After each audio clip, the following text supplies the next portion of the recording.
A fragile ceasefire is holding by a thread. Lebanon remains on edge, and the Strait of Hormuz is still the world's most dangerous energy choke point. At the same time, Washington and Beijing have lowered the temperature without resolving the deeper rivalry beneath it. From Islamabad's quiet back-channel diplomacy to the humanitarian toll in entire Lebanon, the stakes could not be higher. And as the International Energy Agency warns of lasting shifts in global energy investment, the Trump-Xi summit in Beijing has left the core trade truce and resolved. Tonight, we ask our panel, is this a path to stability or only a tactical pause in a wider conflict that is reshaping power, markets, and legitimacy across the Middle East and the Global South? These questions and more shortly.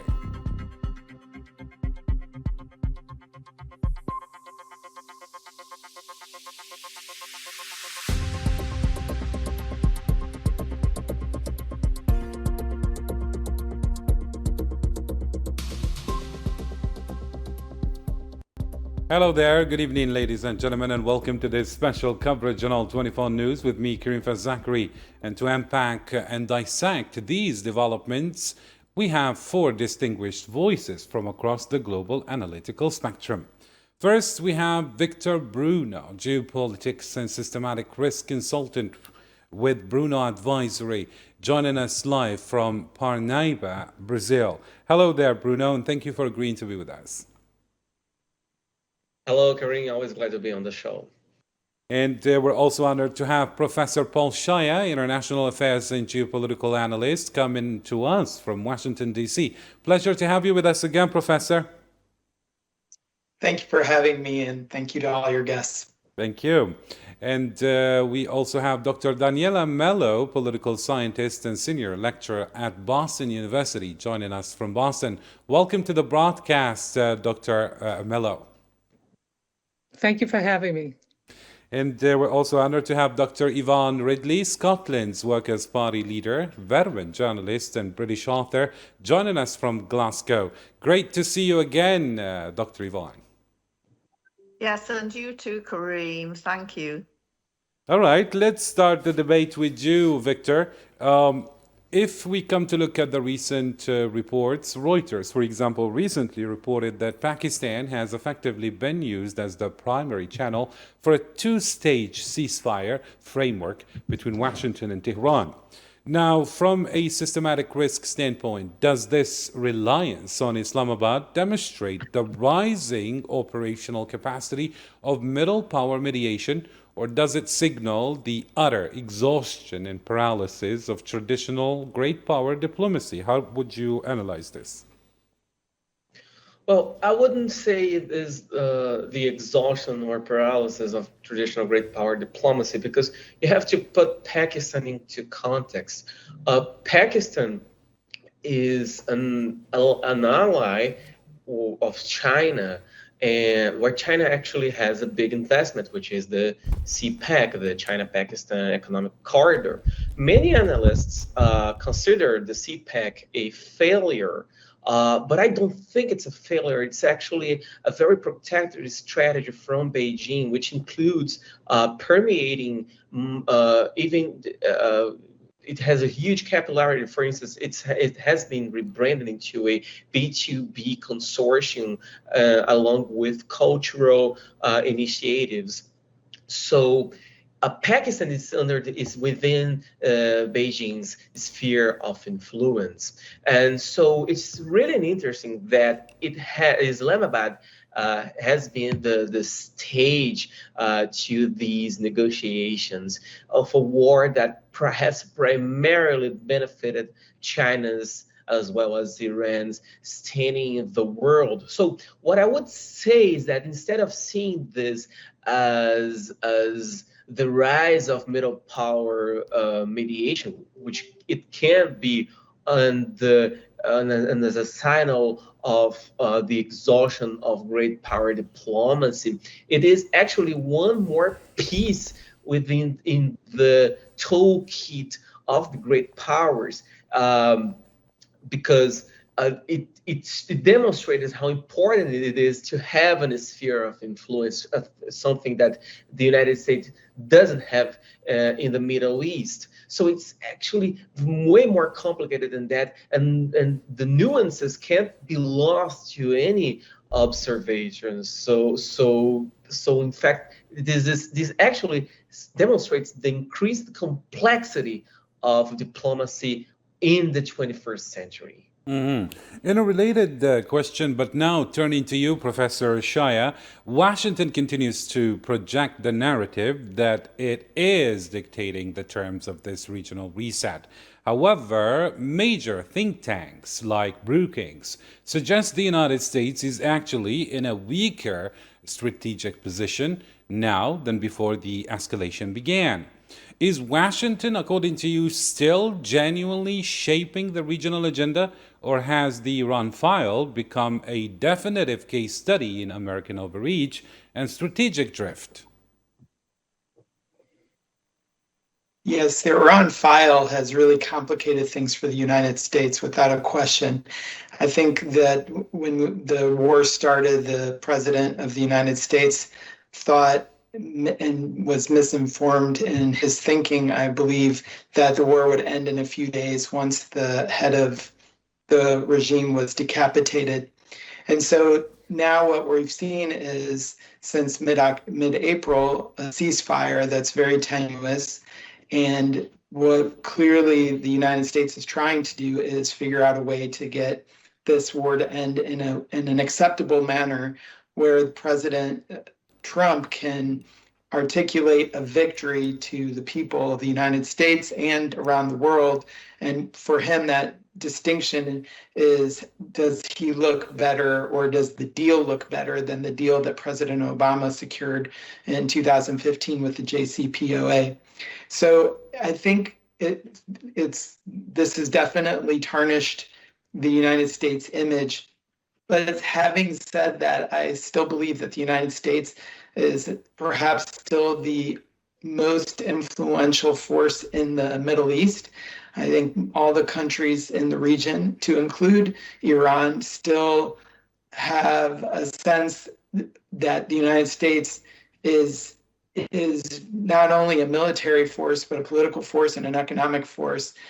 It's just a question of how the United States chooses to use those advantages that it has, and how it's going to work through the dynamics of trying to end this war in a way that would be acceptable here domestically in the United States. Mm-hmm. Still analyzing the situation, Dr. Mello, this time the political class in Washington is eager to claim a diplomatic victory with this fragile truce, yet the framework remains heavily contested and politically volatile from within the American establishment itself.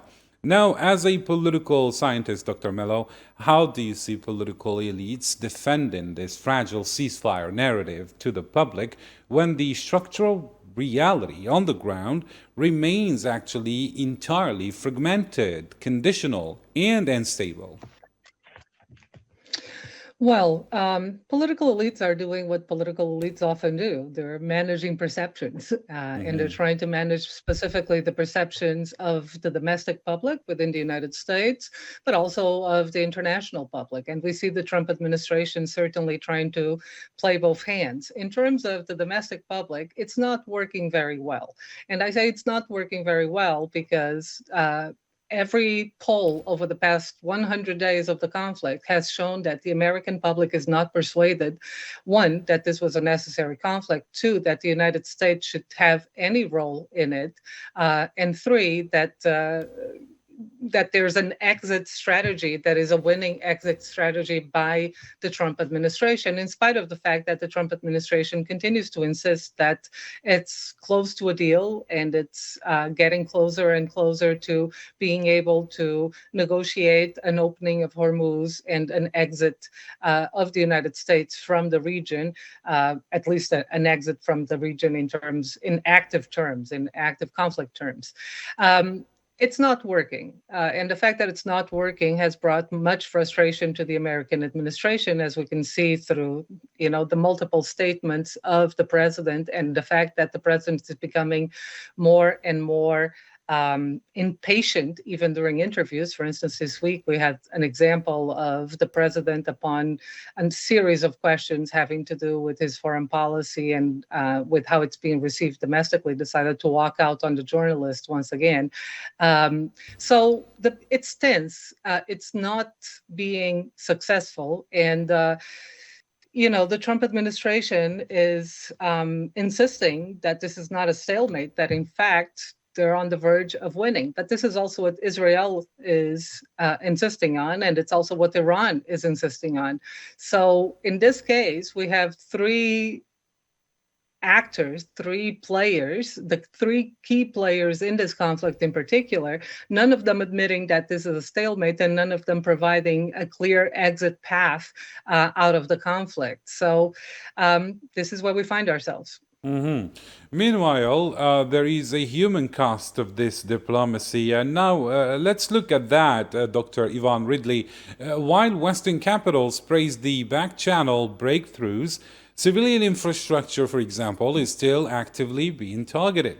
When diplomacy is celebrated in air-conditioned rooms, but populations on the ground continue to pay the ultimate price under a blockaded reality, does international law, according to you, retain any shredded remnants of credibility, or has it been exposed as a purely geopolitical instrument? Well, the human cost has been horrific, but you mentioned international law, and that is virtually extinguished. Global treaties, humanitarian rules are being completely ignored. Military action began without any UN Security Council authorization. So there's a huge question mark over the legality of this war. And then we are getting fake claims of self-defense. Preemptive strikes on infrastructure explicitly violate UN Article 51. The Geneva Conventions have been completely trashed. The legal duty to protect civilians from military targets has collapsed. We've seen school strikes. Bombs have targeted civilian sites, including the highly publicized primary school hit in Iran, with horrific consequences. And still, America is not willing to stand up and accept responsibility for that. And then we've got total blockades. Entire populations are facing illegal, systematic, collective punishment. This is a broken playbook. This crisis is a direct repeat of historical failures.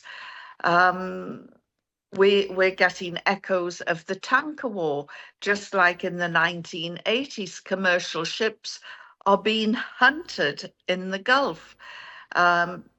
Going back to 2003 was the Iraq direct sequel. Superpowers are again bypassing the UN for preemptive regime change. And then, of course, there's the nuclear deal lesson. The 2015 GCPOA collapse proved global treaties are always secondary to raw power. And broken promises, diplomacy remains a temporary tool used only until weapon stockpiles are replenished. I probably sound very cynical here, but this is the reality. Millions of lives are paying the ultimate price. The body count, over 3,400 killed in Iran, 3,593 dead in Lebanon, and dozens across Israel and the US. There's a massive refugee crisis. 4 million people have been forced to flee their homes. Tehran has been emptied. That's around 3.2 million citizens have packed up and fled the capital city. The infrastructure is ruined. Bombing campaigns have shattered 245 hospitals, 1,500 schools, and 400 water grids. I could go on about blackouts and rubble and the 123,000 homes that are destroyed, leaving millions in the dark without clean water.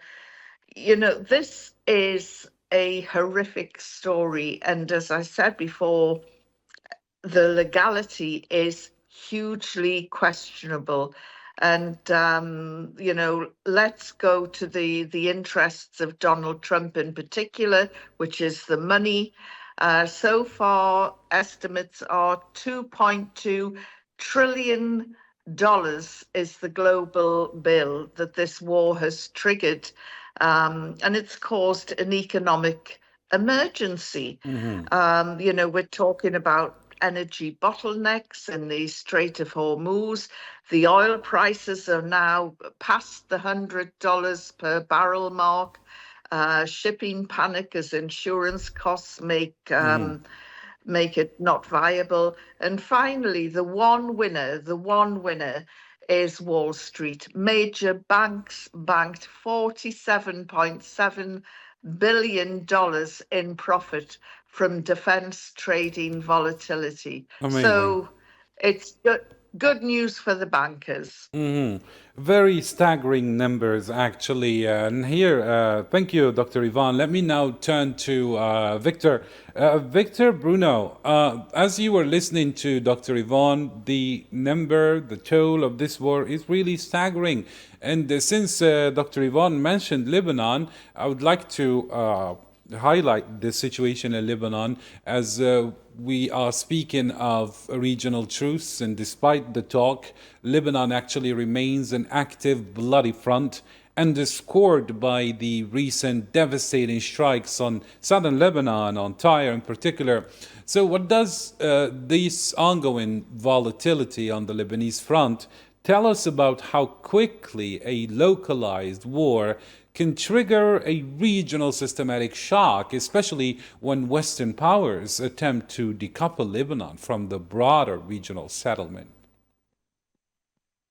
Kareem, I'd say that this situation looks eerily similar to Europe in the lead up to World War I, a series of regional conflicts that, when triggered, effectively detonate the whole thing. And the point is that I think nobody should be holding their breaths, as ominous as it sounds, but nobody should be holding their breaths, thinking that this war will end. Because what happened is that Iran became a major power, a great power, and its say holds good for the entire region. So there's no way that what's happening in Lebanon can be decoupled from the general conflict. And that's why the administration in Washington made sure to leak that horrifying call that Trump gave to Netanyahu with all the F-bombs that were said by the American president. Trump is trying to wash his hands because he knows that, number one, he can't walk the talk. He can try to play tough with Iran and say that, as he said earlier to in an interview, that the Iran munition stockpile has been depleted down to 20%. That number is obviously phony, but he is trying to disengage himself because the war is simply not solvable. So, and the point is that Iran bombed Israel before Israel could bomb Iran back on account of what's happening in Lebanon. So this will go on and on and on. And it's very hard for the Western powers to de-escalate this thing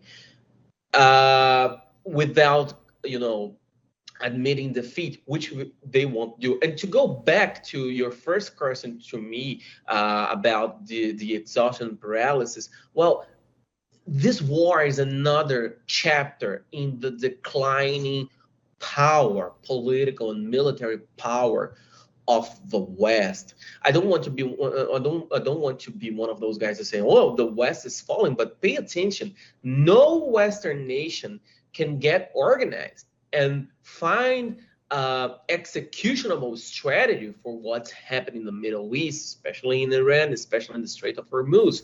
So either this thing goes up, and the Middle East on the eastern side of the Red Sea becomes a autonomous region, by which I mean with a host of nations that are self-governing and are, they have a degree of autonomy and sovereignty, which is a very important word from here on out, or we'll see devastation in a scale that has never been seen before. Amazing. And now let me turn to Professor Shaya. Professor Shaya, we have had a lot of reports that speak about glaring contradictions and double standards by the West when it comes to dealing with, spiky situations or wars. The American foreign policy, for instance, or foreign policy establishment consistently speaks about the necessity of restraint and regional stability, yet at the very same time, Washington provides continuous diplomatic cover and military logistics for a key ally that keeps aggressively widening the battlefield in the Middle East. Now, how would you read this double standard kind of justified within the halls of power in D.C.? You're right that the United States has really tried to make it a point to step back from the region. Prior to February of this year, that was the goal and the stated objective from a foreign policy perspective from the Trump administration. However, clearly that has failed in the sense that the United States is now embroiled in a war of its choice with Iran, but in partnership with Israel. And there's no question, as Kareem, you're absolutely right, that there's a divergence of views and goals between the United States and Israel in this perspective, in the sense that Israel would like to see the war continue because Israel views the threats that Iran poses through its proxy allies, much like Hezbollah, Hamas previously, and to include the Houthis and possibly even the Shia militia groups in Iraq. These are existential threats, or viewed by Israel as existential threats. So there's a different perspective from Israel in that regard. The United States wants to end the conflict. The Trump administration wants to end the conflict, but they want to have an advantage over Iran in the context of the nuclear file. I think the question, though, is for the rest of the region, what about the other parts of Iran's troubling identity, its ballistic missile capability and its allies in the region? Because those are the sources of problems for both Israel, which is a strong ally, obviously, of the United States, but also the other allies of the United States, the Gulf countries, and to include Lebanon. So I think that on one hand, the United States does not have the same perspective as Israel and does not want to deal with this crisis in the same way. But because of our longstanding relationship, absolutely, we continue to defend Israel's right to defend itself. And the United States, but on that. Professor Shaya, Israel is doing more than defending itself, actually. It's seeking that greater Israel plan, and we've had it up front in the UN with Benjamin Netanyahu holding that map, before the entire world, saying that this is their dream and this is what they are working on. I mean, by taking big chunks of other countries, Lebanon, Egypt, Iraq, Syria, correct me if I'm wrong, even Saudi Arabia, so many countries that it wants to expand this aggressive act toward. Well, Kareem, I'm not sure I totally agree with that. I understand. I mean, Israel is absolutely an aggressive power. I believe, though, that what is happening is they're trying to build a safety or a security corridor around their neighboring countries. And even to the point, in particular with Lebanon, Israel has not really shown, prior to this latest conflict that began in March, the interest in occupying territory for a long period of time in Lebanon. Since their departure in 2000, there have been no indications that Israel is seeking to occupy territory in Lebanon and does not have an expansionist perspective toward Lebanon. And I believe, though, that there's an interest for Prime Minister Netanyahu from a domestic standpoint to continue this conflict and to expand the security or buffer zone that they're trying to establish, because he needs to show his population with upcoming elections that he's accomplished something and that they've been able to pivot or move past the tragedy from October 7, 2023. I think, though, that there what we saw even with the response on the Iranian attacks is that the United States and Israel don't agree on everything, and that will probably become more pronounced. And quite frankly, that might have been part of Iran's calculus: is how do we separate the United States from Israel in this conflict? So I think those are questions that we'll probably see play out over the coming weeks and months, as to how close the United States stays aligned with Israel's objectives, as if they differ from what President Trump is trying to achieve. Mm-hmm. Well, the objectives that seem very aggressive toward other nations. Dr. Mello, here I would like to highlight the renewal of the aggressive evacuation pressures on historic urban centers like Tyre in Lebanon, which has raised severe alarms from a political and human security perspective. Dr. Mello, at what point does persistent forced evacuation pressure cross the line from a legitimate military tactic into an intentional campaign of political demographic engineering carried out under the convenient cover of security? Well, it's a big question, and I'm not sure that I have a completely satisfactory answer, in the sense that the transition from one to the other, we can only tell intent afterwards, because the leaders in Israel or elsewhere are certainly not likely to tell us that they are willingly breaching international human rights law. And in fact, what we have seen from Israel is safeguarding its own interests, its own national interests, and using the language of security. Israel is defending its right to defend itself, which every state should have and is allowed to under international law. Under international humanitarian law, though, under the Geneva Conventions, there are certain precautions that should be taken with regards to civilians, right? I mean, the main targets should be military operations, should be the enemy. In this case, should be Hezbollah and Hezbollah operations and control centers. In the case of Tyre, Israel, once again, has warned that there was going to be several strikes, because their intelligence had identified some Hezbollah elements that they wanted to target and that were hiding in parts of the city, including parts of the city where Christian populations lived, which were generally considered safer than other areas. So they claim, Israel is claiming, that it is in fact following international law. However, there are some questions here, right? I mean, how much time is being given? It's not a lot. Israel is giving very short warnings for the population to be able to clear itself. The other question is this really an immediate military necessity? So if you're going to move large and evacuate large segments of the population from cities, you should be under imminent threat. There should be an imminent military necessity to force that evacuation and to allow these targets to be cleared. And then there should be a plan for the civilian population, a plan and a timeline that shouldn't be very prolonged, for the population to be able to return to their homes. The return needs to be practically viable. So all of this raises questions, right? Are these displacements temporary?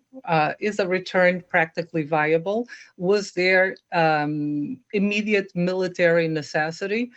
We have seen Israel, especially in Gaza, make claims that it was abiding by the rules of conflict in its attempt to provide for its own security, but at the same time fall short in meeting these guidelines for dealing with civilian populations.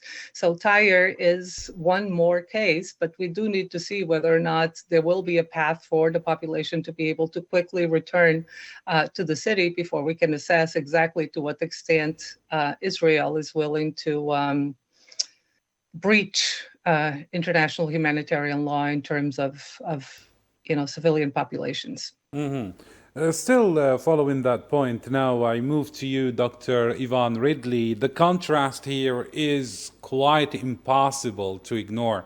International institutions and Western leaders are very quick to call for immediate, sweeping sanctions when civilian displacement happens, for example, in Eastern Europe. And here we can talk about Ukraine. Why is civilian displacement aggressively condemned in some wars, like Ukraine, but quietly tolerated and legitimized even when Western allies are the ones driving the displacement? You can talk about the genocide in Gaza, and you can talk about what's happening in Lebanon now. Well, I think the global South has had enough of the West. Our credibility is in the gutter. The extreme double standard, as you pointed out, in modern warfare has permanently shattered the West's moral authority. You just have to look at the policies, of selective humanity. Global audiences are sickened to see Eastern European refugees welcomed with open arms and rapid fire sanctions, while millions displaced brown and Middle Eastern bodies are being treated as invisible collateral damage. Tonight, the numbers out of the Middle East aren't just statistics, they are a mirror reflecting the total collapse of the West's moral authority. Over 4 million people are running for their lives in Iran and Lebanon. The pictures that we see on your screen now of all those families, with their cars jam-packed full of their goods, fleeing. Families are pulling their children from the rubble of bombed primary schools, breathing in toxic sulfur dioxide and wondering why their lives don't matter. Chemical weapons are banned in most countries, and yet Israel has no problems at all firing off these burning sulfuric bombs that they're sending. When Eastern Europe was attacked, Western capitals moved heaven and earth.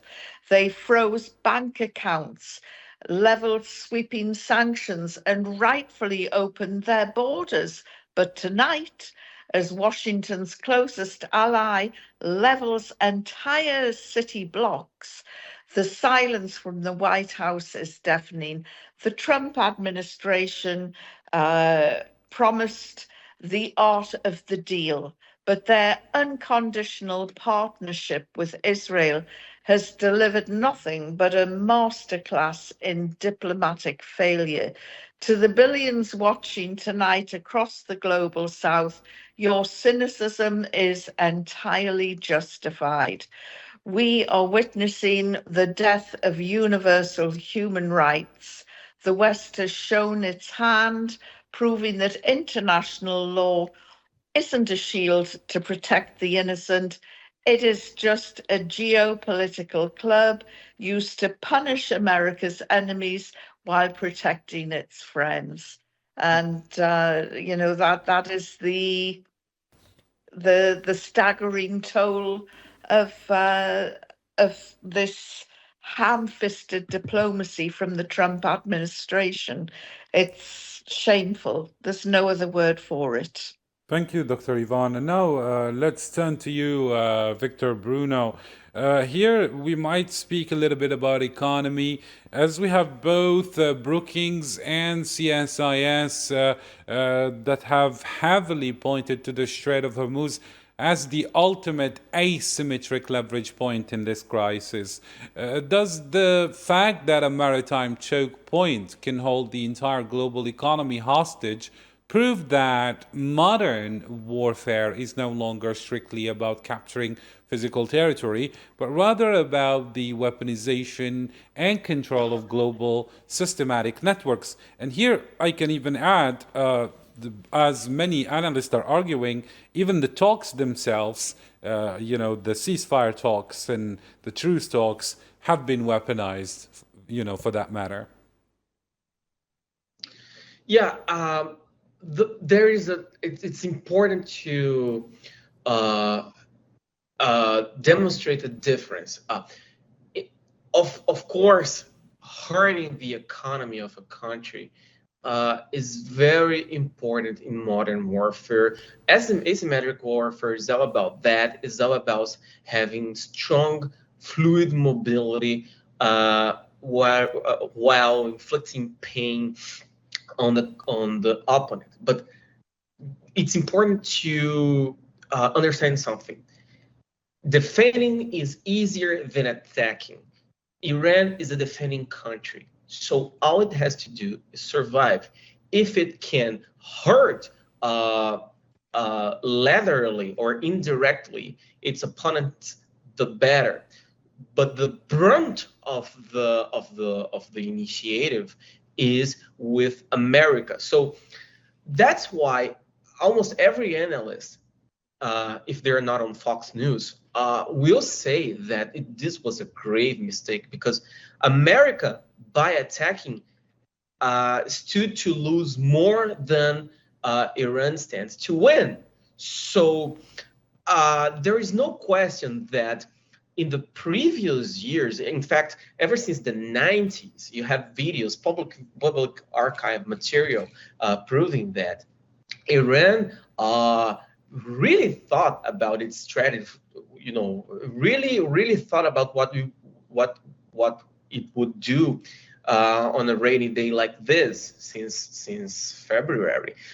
And they have studied a lot about asymmetric warfare, guerrilla warfare, mosaic strategy. In fact, people are not talking about that anymore, but Iran has a decentralized chain of command down to the platoon level. So if you remember, in the first 2-3 weeks of the war, it was impossible to know how effective the decapitation strategy of the United States was. So to answer your question, this was something that the United States should have taken into consideration, probably had taken into consideration, that because Iran didn't lose, didn't save any breath about closing the Straits of Hormuz should anything happen to them. So this stands as a lesson. If you are striking a country that has very little to lose, such as Iran, I'm talking, it's a little to lose in terms of economy, of finance, because it's a country that's the most, or one of the most sanctioned countries in the planet. So from an economic and political standpoint, it had very little to lose. So what would be the cost of shutting down the Straits of Hormuz, of bombing tanker ships, of bombing military bases of a country that is already bombing you? So this surely is a lesson that major powers, great powers like the United States, will no longer strike countries and run away scot-free, because this is an economic reality. So because if you are a smaller country, and this and modern diplomacy, modern geopolitics, unfortunately, look a lot like the 19th century diplomacy. It's dog eats dog, right? So increasingly, if you are near, if you sit astride an asset such as the Strait of Hormuz, you're surely bound to see more and more economic attacks, such as shutting down the Strait of Hormuz and bombing refineries, such as Iran has been doing since February 28. Perfect. And speaking of the economic consequences, Professor Shaya, the economic blowback is actually hitting home. If the United States, despite its domestic production capabilities, is now facing systematic energy disruption, intense market volatility, and long-term strategic uncertainty all at once, is this ongoing campaign against Iran a calculated strategy, or has it devolved into a war of diminishing returns for the American empire? That's a fantastic question, Kareem. I think you're absolutely right on the latter point, that it has definitely become a burden for the United States, and particularly for the globe, as we talked about the impact economically, but specifically for this administration. I think that's why we're seeing President Trump try to find a solution and is not interested in ending the ceasefire, because he realizes that if this war continues, and if in particular the Strait of Hormuz remains blocked, and potentially the Bab el-Mandeb by the Houthis in Yemen, that it's going to cause even more pain, not in the global economy and specifically in the United States. So I think from the U.S. perspective, this is an issue that needs to be resolved. I think that the difficult part for the administration is that prior to February 28, the Strait of Hormuz was not an issue, and we were purportedly going to war because of Iran's nuclear capabilities and potentially some threat that was immediate or something that was of grave concern.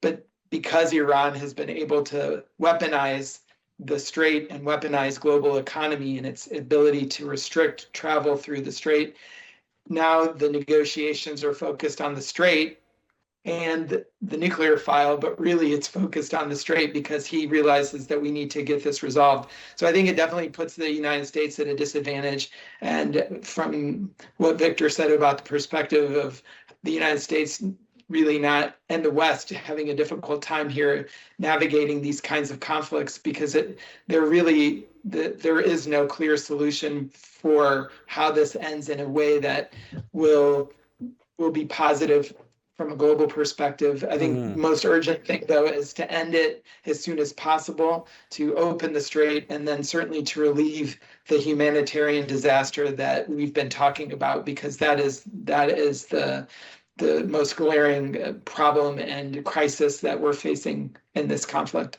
But Professor Shaya, as we are speaking right now, we have reports saying that the United States has bombed several ports in Iran, and this actually shows there is some kind of a shift, perhaps a strategic one, because it signals that it's no longer something contained or something limited, tit for tat strikes, but now it seems that even the reports we're having that there were direct instructions and directives from the president himself. How would you read this development? I believe that the president continues to use the military capability as a leverage in what he hopes are successful negotiations. He's obviously portrayed them as successful and that we're close to a deal. I don't know if that's true or not, but I believe that the use of the military to strike at the Iranian ports is in effect a way to squeeze them economically as well. And yes, they can take more punishment. They're a heavily sanctioned country, and they're used to this kind of pain. But I think what ideally would be the case is the pressure economically on Iran, given all of the losses that it suffered, and now the fact that its Gulf neighbors are also going to be hesitant, if not downright refuse to engage with them economically. There is a threat of pressure on Iran that they will have to consider. And I think the president is hoping that will be the impetus for them to continue to concede major points in the negotiations. If that doesn't happen, this could continue for some time, because the president has been accused of getting bored of these kinds of things and just looking for a way out. And I think he's now trying to make the point that he won't get bored, but domestic considerations are also going to be a factor for him as we get closer to the midterm elections, and he's going to have to do something. Amazing. Thank you, Professor Shaya. Now, Dr. Mello, let's look at the asymmetric impact on the global south. When global south or when global energy inflation spikes, wealthier Western economies can deploy fiscal safety nets, while developing nations face immediate fiscal collapse and rolling blackouts. What does this crisis reveal about the deep structural violence embedded in global financial rules, where market mechanics automatically punish weaker economies first for wars they did not even start? Well, you speak of structural violence, which is it's an important concept for us to address in this question. I mean, structural violence happens when it's not necessarily intentional. It's not necessarily that one strong element or one strong political actor or economic actor in the system is trying to create structural violence, that it's trying to produce harm against weaker states in the system, but it happens structurally. And what I mean by that is that the system is structured in a way that produces asymmetric harm as a consequence of the same shocks.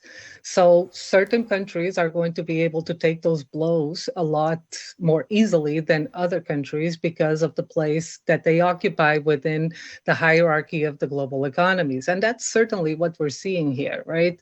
So in the current conflict, you mentioned this in your question as well, with the closure of the Strait of Hormuz, where more than 20% of the global oil passes through, with the threat of the closure of or disruption of the Red Sea that would also disrupt the Suez Canal going through Egypt, we are really talking about sustained upward pressure on the prices of energy around the world. I mean, this is something that we've been discussing since day one of this conflict, and I think the entire world sees it every day at the pump when they go to fill up their cars. However, there is, in fact, an asymmetric impact that this global crisis caused by this conflict is having on these countries. And I think that's where your question is going to, that while Western economies, for the most part, are able to not completely absorb, because we are definitely feeling it here in the United States, and the Europeans are feeling the pinch of this conflict ever so, but they're not feeling it as much as the rest of the world. They're not having the same food security issues. For instance, you talked about blackouts as well, as other parts of the African continent and of Asia are having. So Western economies are a bit more resilient, right? We see the United States, for instance, utilize its own oil reserves to maintain the price of oil relatively lower than the international market. We see central banks, the Federal Reserve, doing interest rate adjustments, right, to sustain the economy. We saw, not in this case, but for instance, in the case of the war of Russia against Ukraine in Europe, Europe was able to basically dip into its funds to create energy subsidies to help the populations in Europe to deal with the crisis. So if you also add to this that a lot of the more advanced economies have diversified energy sources, you can see how they are much better positioned to be able to withstand and to weather with minimal impact or with less impact what this global crisis is about to bring. So you talked about fiscal squeeze, you talked about, I mean, the purchasing power of countries, the fact that so many countries have to actually purchase their energy in dollars and that the dollar is depreciating itself, it just causes this cascading effect in which the squeeze is on the economies that can take it the least. Absolutely. Since you mentioned Europe, let me redirect this as a last question to you, Dr. Ridley, as we're about to wrap up. Europe constantly broadcasts the language of strategic autonomy and values-driven policy. Yet, the moment energy supplies are choked and security realities collide with Washington's orders, Brussels falls strictly in line, even to its own economic detriment. Has this war exposed Europe's absolute strategic dependency and lack of sovereignty more clearly than any speech ever could? Well, listening to European leaders, I just despair as they try to justify their actions. The official alliance justification is we are not blindly following Washington. We are standing shoulder to shoulder with our historic democratic allies to defend the rules-based international order and protect global maritime security in the Strait of Hormuz. Of course, what they're talking about is defending a rules-based order, but by doing so, they're backing a military campaign launched without any UN Security Council authorization. And by supporting preemptive strikes, they are violating UN Article 51. So they aren't protecting the rules at all. They're helping to rewrite them on raw military power. Furthermore, this alliance has caused a 90% collapse in tanker traffic, directly harming the European economy. That isn't rules-based order, probably more like an American-led order. Then they say the values over economics. They use that as an argument. And, you know, true sovereignty means standing up for our core values, even when it comes at an economic cost. We cannot let commercial interests or oil prices dictate our geopolitical stance against aggressive state actors. So if this is all about values over economics, why are those values so highly selective? You pointed out yourself earlier, you know, millions were displaced in Eastern Europe. Brussels rightfully enacted crushing sanctions within 48 hours. Yet tonight, over 6,900 dead and 4 million displaced in Iran and Lebanon. Europe refuses to sanction the drivers of this crisis. Thank you so much. So, you know, it's a double standard, and where brown lives are treated as collateral damage to protect the relationship with Washington. The energy independence argument doesn't hold any water either, with Brent crude spiking past $107 a barrel and regional flight cancellations wiping nearly 200 billion from connected economies. The domestic industries are paying the price for that diversification right now. This isn't a planned transition. It's an economic emergency. And while European citizens face skyrocketing energy bills, Wall Street banks are raking it in, as I said earlier on in the show. You know, the European industry is hemorrhaging while American defense contractors are rubbing their hands with glee. How is that a win for European autonomy? Thank you so much. Thank you so much. Unfortunately, we have to wrap up here. We owe a great thanks to all our guests, Victor F. Bruno, Professor Paul Shire, Dr. Daniela Mello, and Dr. Yvonne Ridley. Thank you all for being with us tonight. So there you have it. Tonight's takeaway from our panel is hard to ignore. The Pakistani-mediated ceasefire remains dangerously fragile. Lebanon continues to be a volatile battleground. The Strait of Hormuz distorts global investment decisions daily, and the Beijing summit completely failed to deliver the strategic reset Washington desperately wanted. With this, ladies and gentlemen, we come to the end of this special coverage. Thank you for tuning in, and until next time, have a good one.